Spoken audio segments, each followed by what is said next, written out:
परवेज इलाही या हमजा शहबाज, तख्त लाहौर पर कौन बैठेगा? फैसला आज होगा।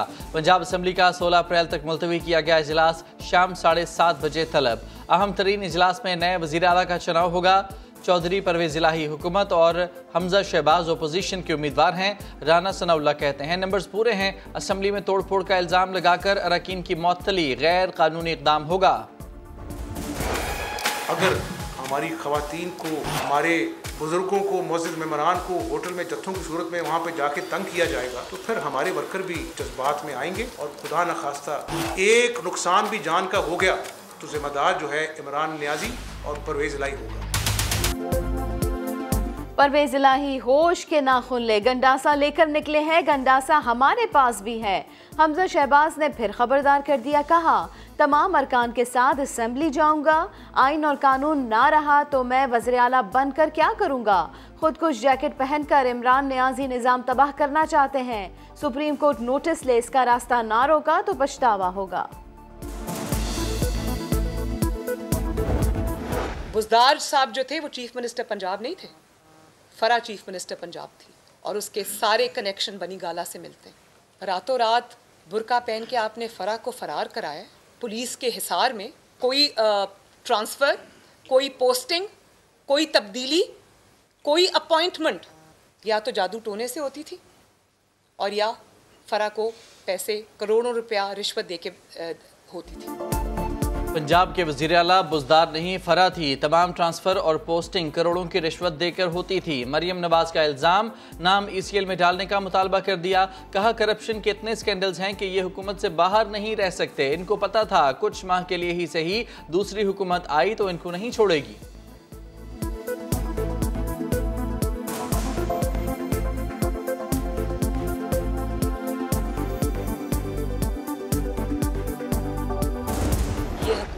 एक ख़त लेकर आ गई और वो भी जाली ख़त जिसका कोई वजूद नहीं। वो ख़त आपने इसलिए नहीं दिखाया कि वो ख़त सिरे से था ही नहीं।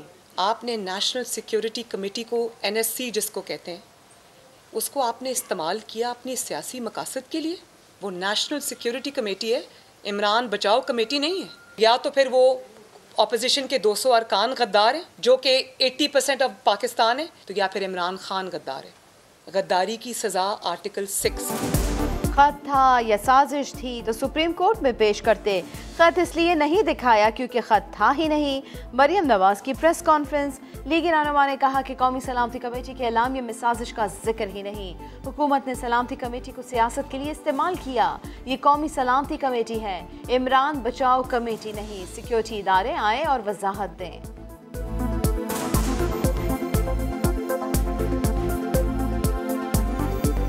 बताइए कि NSC ने जो इलामिया जारी किया गया था, अभी तक उसका कोई उन्होंने तरदीद जारी नहीं की, कोई अपना बयान जारी नहीं किया। क्या आप समझते हैं कि अब भी अंपायर न्यूट्रल है या फिर अंपायर? मैं इसका जवाब दे चुकी हूँ। बहुत तरदीदें आ चुकी हैं और इनडायरेक्ट तो बहुत आ चुकी हैं, डायरेक्ट भी आ जाती हैं।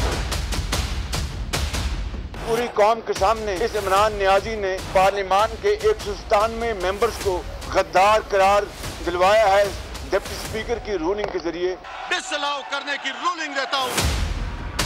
मुतालबा करूंगा जनरल बाजवा से, मुतालबा करूंगा DGISI से, जो नेशनल सिक्योरिटी काउंसिल के मेंबर हैं। हमने गद्दारी की है तो फिर ये सबूत कौम के सामने ले आए। हमारे सिपा सलार अफवाज पाकिस्तान के अंदिया दें।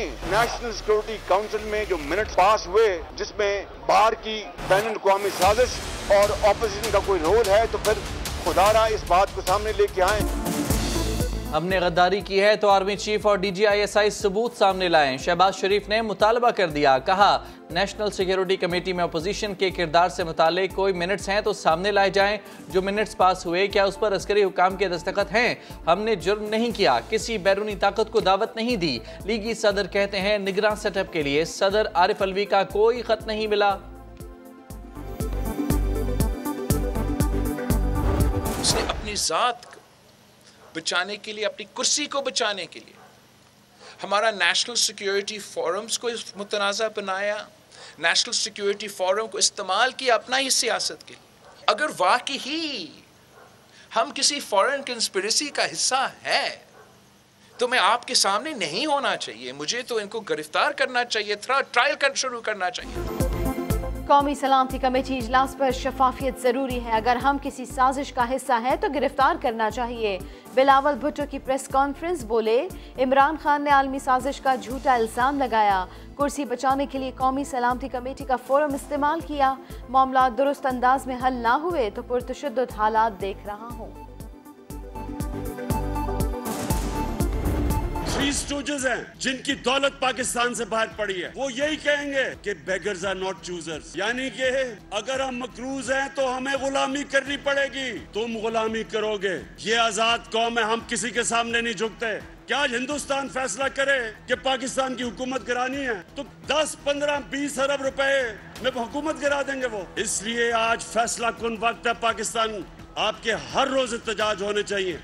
जो अमेरिका करने की कोशिश कर रहा है उसको पैगाम जाए, और जो यहाँ उनके गद्दार हैं उनको पैगाम जाए कि ये जिंदा कौम है, ये कभी इस साजिश को कामयाब नहीं होने देगी।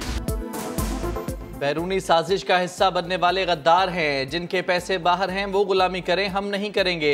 इस बार मुखालिफिन सिर्फ इलेक्शन नहीं हारेंगे, इनकी सियासी कब्रें बनेंगी। वज़ीर आज़म इमरान खान का लाहौर में धुआंधार खिताब, बोले मुनहरिफ अरकान पर ताहयात पाबंदी होनी चाहिए। कारकुन एहतजाज करें ताकि अमरीका को पैगाम जाए।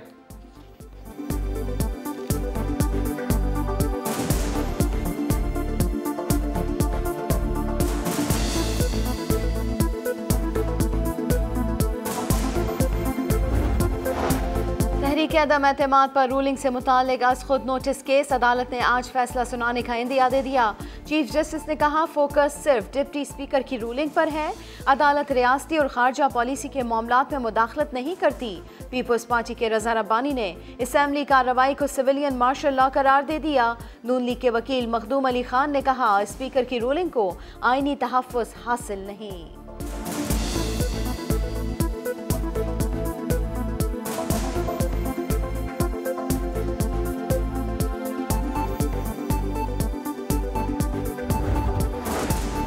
सियासी बहरान में डॉलर की ऊंची उड़ान। इंटरबैंक में डॉलर मजीद 1 रुपये 14 पैसे महंगा होकर तारीख की बुलंद तरीन सतह 185 रुपये 23 पैसे का हो गया। एक माह में डॉलर 7 रुपये 76 पैसे महंगा हो चुका।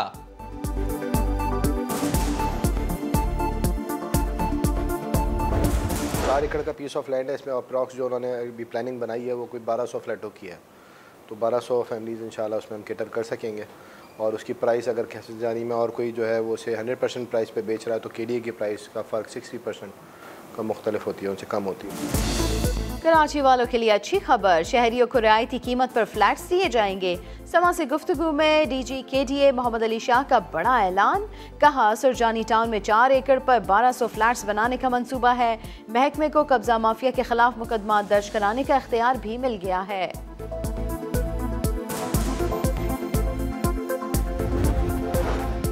सांगड़ में पेट्रोल पंप पर खड़े ऑयल टैंकर में आग लग गई। ड्राइवर ने हाजिर दिमागी दिखाई, आग लगे टैंकर को 3 किलोमीटर तक दौड़ाते हुए शहर से बाहर ले गया। पेट्रोल पंप मालिक समेत 3 अफराद जख्मी हुए।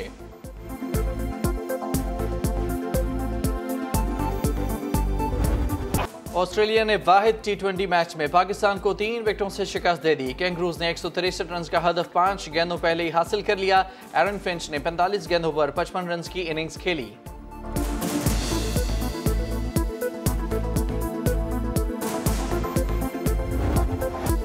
और आलमी शोहरत याफ्ता सनख्वाओं में हबीबा की हूबहू आवाज़। लाहौर की रिहायशी अनीका फातिमा को समा ने ढूंढ निकाला। अनीका अरबी, उर्दू और फारसी समेत मुख्तलिफ ज़बानों में नातिया कलाम पढ़कर सुनने वालों पर सहर तारी कर देती हैं।